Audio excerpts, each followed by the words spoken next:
One of Paul's biggest critics is UFC legend Michael Bisping, who has been vocal about his disdain for the YouTuber's choice of opponents. Bisping, who is a former UFC middleweight champion, has expressed his frustration with Paul's tendency to handpick undersized MMA fighters as his boxing opponents. In fact, Bisping was so incensed by Paul's actions that he even mentioned the possibility of coming out of retirement to fight the internet sensation himself. Despite Paul's impressive win over Perry, Bisping was far from impressed with the young boxer's performance.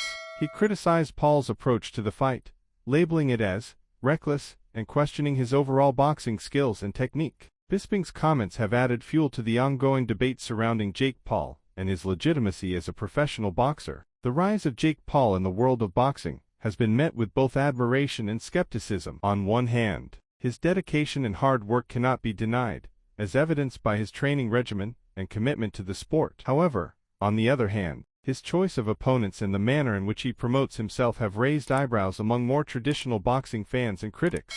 It is clear that Jake Paul has a long way to go if he wants to be taken seriously as a legitimate boxer. While his wins against MMA fighters have garnered attention and raised his profile in the combat sports world, there are still many questions surrounding his abilities and the level of competition he is facing. Critics like Michael Bisping will continue to challenge Paul and push him to prove himself against more experienced and skilled opponents. While his recent win over Mike Perry may have silenced some of his critics, there are still many who question his legitimacy as a professional boxer. Only time will tell if Paul can continue to prove his doubters wrong and establish himself as a true contender in the world of boxing.